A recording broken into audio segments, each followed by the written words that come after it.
So here we are in the middle of Golden Gate Park. I'm at a hub of the park in which we have to the south of us the Natural History Museum, the band shell with a small art exhibit going on in the middle, and to the right of me, the north side of the park, the north side of the park is the Young Museum, and behind me you might be able to see there a statue of Mr. Scott Key, the gentleman who wrote the lines to the Star Spangled Banner. Today I'd like to talk about one of the things that Nick has laid the groundwork for, our senses. He's talked about base level 1 and base level 2.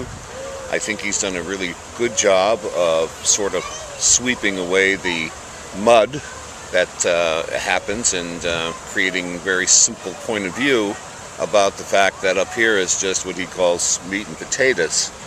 And that has started a discussion amongst a lot of people on senses and how we receive information into our brain and get a feeling of the thisness of all this stuff that's around us. So I'd like to talk about that a little bit myself. Back in the early 60s, actually, I used to be an electronic engineer, and that's actually what I have my degree in from college. Although I've been doing music most of my life, and I'm gonna use my chair here to spin around while we do this. Although I've spent most of my life doing both engineering and art, music, I've been very interested in the physics of consciousness, and I've spent most of my lifetime in my own mind, of course, working on this problem. The issue here is that I'd like to talk about is perceptions. Now, in electronics, what we do is we take something like water, and we make the water as pure as we possibly can. We take all of the impurities out of it, and we put an electric charge across it, and we discover that water has an extremely high resistance. It does not conduct electricity very well. This idea of electrocuting yourself in the bath has nothing to do with the water itself. It has a very high electrical resistance. But if I add things into the water, like if I put salt into that water, the salt acts as a contaminant, which we in the business call doping the water. And when you dope the water with the contaminant, what happens is this contaminant conducts electricity. If I put mud in the water, it'll conduct electricity. If I put fluoride in the water, it will continue to conduct electricity. If I put little amoeboids and little crustaceans in the water and little living things, this will cause the water to conduct more and more electricity. And the more we contaminate the water, the more it conducts. The camera that I'm using here to talk to you on is based on this same principle. We take a piece of let's say silicon, and we purify the silicon as much as we possibly can.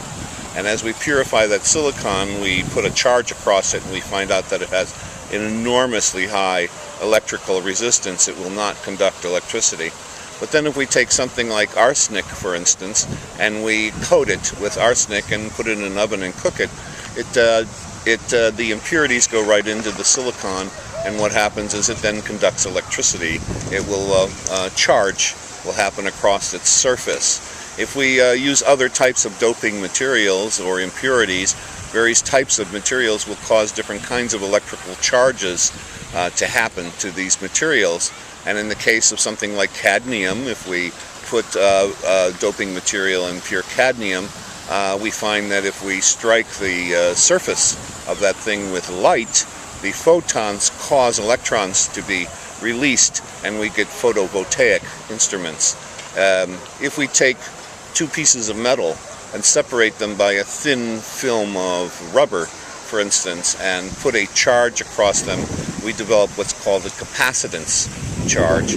And if we take this metal and we deform it in some way, we push on it so the metal plates can get closer to each other because of the rubber surface, then what happens is we can the charge on those two plates will change, and we can sense that, and we can use this type of a device as a sensor for touch. And in many robots they use something similar to that, where we have fabrics or materials that are basically capacitive oriented, and then they, when they're squeezed, the dielectric material changes, what's called the dielectric constant, and then that produces a change in the charge, and we can notice that change in the charge, and we can call that touch. In both these situations, we're picking up the information around us, in one case the photons, in the other the capacitive charge, passively. These things are not active, they're passive. We're placing a charge upon them, we're setting them in a certain condition, and then when they are affected by the photons, or they're affected by the squeezing, or if we have a crystal, for instance, and we put pressure and squeeze on the crystal will generate electric forces. These forms of perception are all passive. However, in the human being, the 5 senses that Nick has been talking about are not that type of a situation at all. The 5 senses are based on living organic materials. They're kind of like an amoeba. And we have an amoeba, which is basically a bag of water with skin with a small central nervous system inside. The way the amoebas perambulate around is they wiggle the outer surfaces of the skin, causing themselves to move or through materials. In order to eat, what they do is they grow a small tentacle. The skin stretches out in a tentacle-like fashion. It finds or seeks out the food. It wraps itself around the food, and then the point where the tentacle has wrapped itself around the food, small pores appear in the skin, allowing things like enzymes to be released. These enzymes are released, and these enzymes dissolve the material, the nutrition, and brings it into the body of the cell so it can survive. Our senses are based pretty much on that same biological principle.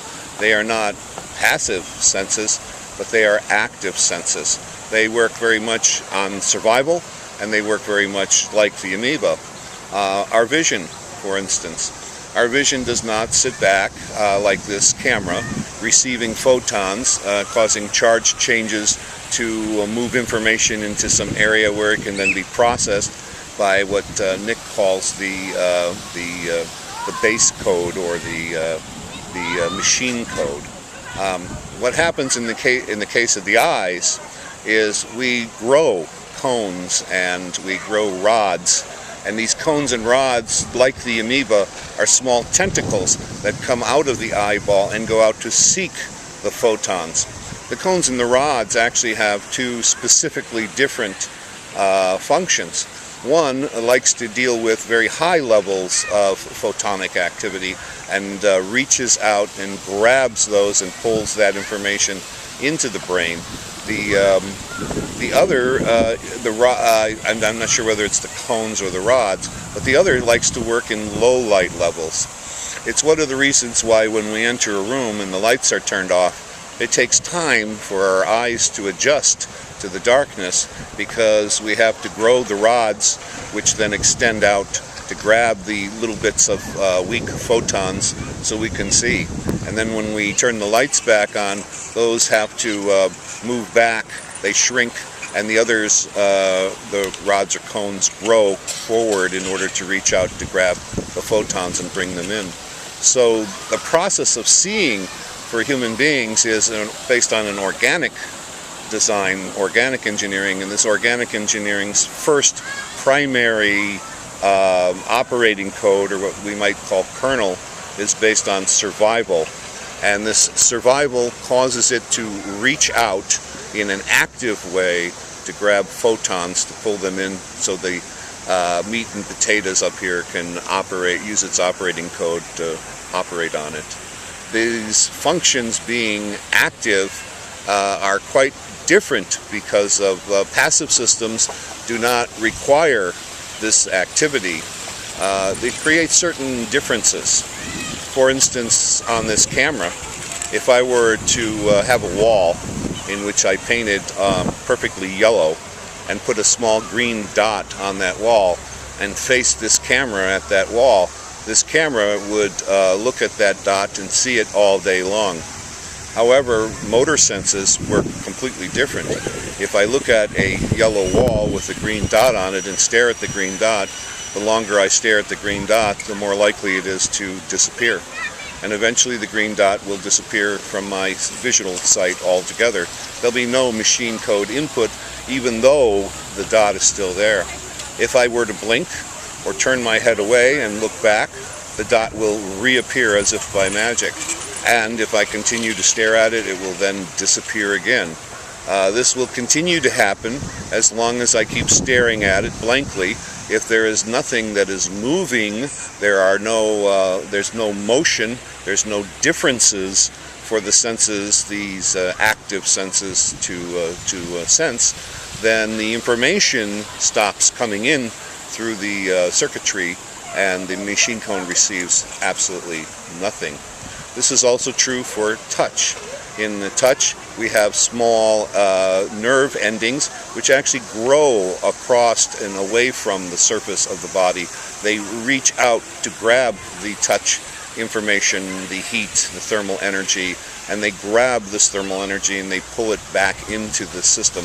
The tongue has these little tiny budlets on it that are very much like little tentacles or root systems which grow under the surface of the tongue and move themselves out towards the surface of the tongue, reaching out to get the materials it needs to taste the salt and to taste sweet.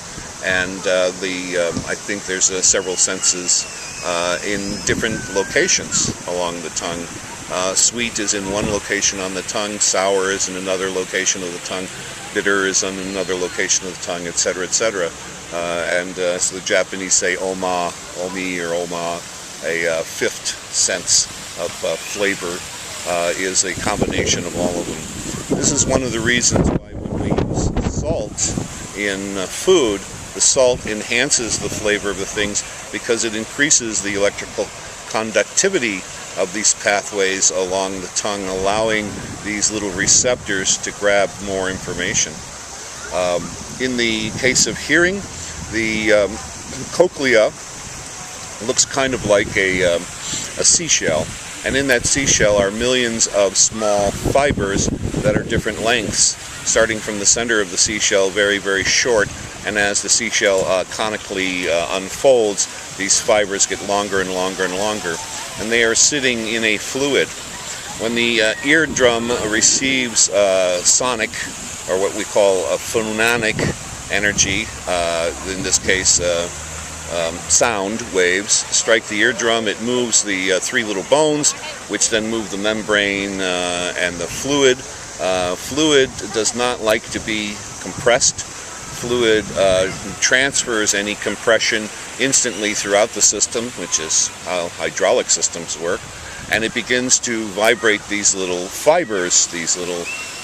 Each fiber represents a single pitch in the 10-octave audio system, and as each of those fibers receives a specific frequency, those fibers begin to vibrate and put out an electrical impulse or electrical code telling our brain that that frequency has been received.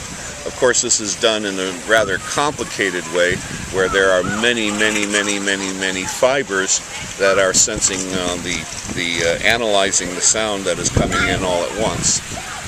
All five senses are motor senses is the main point I'm trying to make here. And the interesting thing about motor senses is things must be in motion. There must be differences, there must be changes going on in order for those senses to sense any information. In electronics, again, we call these differential amplifiers. If we create amplifiers that have two inputs and are DC coupled, then what happens is when any signal coming in on those two inputs that is varied or different, the output is amplified and moved to the output through the output device. But if anything that is the same on both inputs, for instance noise, comes into the system, noise happens or occurs on both inputs simultaneously, and so the circuitry ignores the signal altogether. So anything that is the same on both inputs is ignored by the differential amplifier, and there is no output. And any time that there are differences, a plus on one, a minus on the other, or varying changes, those varying changes or differences are amplified and moved through the system. The motor senses work pretty much the same way. The logic wiring, the and, or, nan, nor logic wiring of the senses is such that when machine code or information is coming in through these motor senses, which have reached out to grab this information and pulls them into the head, the motor senses then look for noise or fields of sameness, and anything that has a high degree of sameness on both channels is ignored, and only differences or changes are moved through the system into the meat and potatoes factory, where the cognitive machine, the cognitator, uses its machine code to tell us, aha, there's something out there. Because the senses are motor senses, and they do not sense things that are the same, but only sense differences, this is one of the major differences between the receptor sense organs that we have in our body and the senses in this camera, or senses that we would have in a robot's arm, or senses that we would use to measure the level of gasoline in your tank, or any other form of electronic sensing device that we normally use, which is passive. The motor senses are active. And because of this ability to only sense differences or changes and allowing that information into the machine code to be operated on, the senses do filter out a lot of noise and a lot of differences. So if there are slight differences between things, those differences are usually filtered out from the system, and if there are major differences, those major differences are immediately passed through the system and to the cognitive, or the cognating little gray cells up there. Because of this active sense mechanisms, one, it's a biological thing in that it works just like the amoeba. They grow little tentacles, they reach out for the information and pull it into. So the human senses are not passive, they are active. They reach out for, just as the amoeba reaches out for its food, its substance, and it brings it in. And the main part of the operating system is, of course, survival, survival, survival.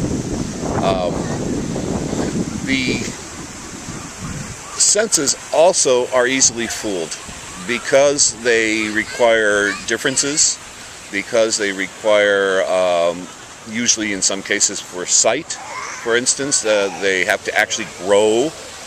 There's a delay. When we turn off the lights, it takes time for us to see in the dark because this process begins and is actually growing.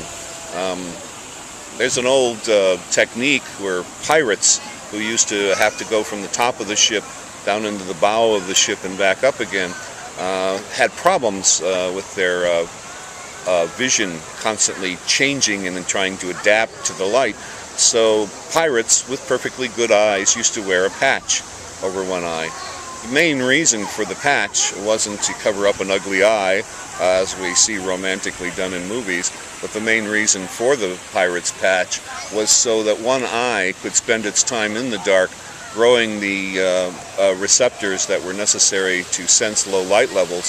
So when they went down underneath the ship, they could just flip up their patch, see quite well, grab whatever powder they needed, run back up the stairs, flip it back down, and then with their other eye see in the light to load their cannon and shoot at the other ship. Moving up and down from the bow of the ship to the top of the ship became a thing that could be done quite easily and quite quickly by just having this little pirate flap. You can try the experiment yourself. put a patch over your eye for about 10 minutes, and then try turning the lights on and off and see what you can do about moving around in the room, and see how quickly the sight adapts. And then by using the patch, you'll see that you can instantaneously see quite well in the dark by flipping the patch up, and then you can flip the patch back down when you come back out into the light, so you don't harm that eye. So the point I wanted to make in this video was that the senses, as Fred said so poetically, when we reach out to see an apple, it is actually the eye itself which is reaching out like a hand to grab the apple and to pull the symbol and the colors of the apple into the meat and potato cognitive machine up there, cognating machine, which then uses its fourth type machine code to operate and convert all of the information that's coming in to symbols. I would like to do another one in the future here on that information. That information itself is what is known in physics as an eigenmatrix. The eigenmatrix is a times table of frequencies that describes the shape of an object. And what these senses do basically is they take in this eigenmatrix, and then the operating system in the brain uses the eigenmatrix to create a model using symbolic logic of what's going on out there. The model that's in our head, the model that's created in our mind, is not the object itself. It is only the information of the object which is symbolically represented. So I hope you've enjoyed your time here in the park with me, and hope you haven't gotten too dizzy. Yes, I can do this because I have a wheelchair, and all I need to do is just move my thumb. So you all have a fine day now, and Mr. Natural over and out.